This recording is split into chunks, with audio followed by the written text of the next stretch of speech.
যে স্বপ্ন পরিকল্পনা করেছে এটি প্রায় 25,000 টাকার মতো লাগতে পারে। গণমাধ্যমের নিউজ পেয়ে চাঁদপুরের হাজীগঞ্জের স্থানীয় সাংবাদিক এস.এম. মিরাজ মুন্সির অনুপ্রেরণায় হাজীগঞ্জের রান্দরিমুড়া গ্রামের মফিজউদ্দিন ব্যাপারী ভাইয়ের ক্ষুদে বিজ্ঞানী মোহাম্মদ তানজিল হোসেনকে নগদ অর্থ প্রদান।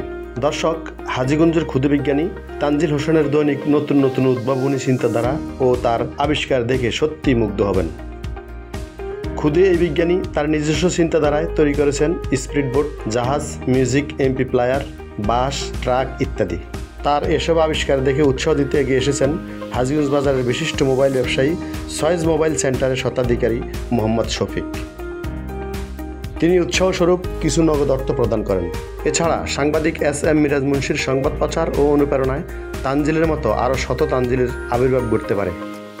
তাই ডাকাতের ডাকের পক্ষ থেকে সয়েজ মোবাইলের স্বত্বাধিকারী মোহাম্মদ শফিক ও সাংবাদিক এস.এম. মিরাজ মুন্সিকে অভিনন্দন ও শুভেচ্ছা জানাচ্ছে মোহাম্মদ কামরুজ্জামান, ডাকাতিয়ার ডাক, হাজীগঞ্জ, চাঁদপুর।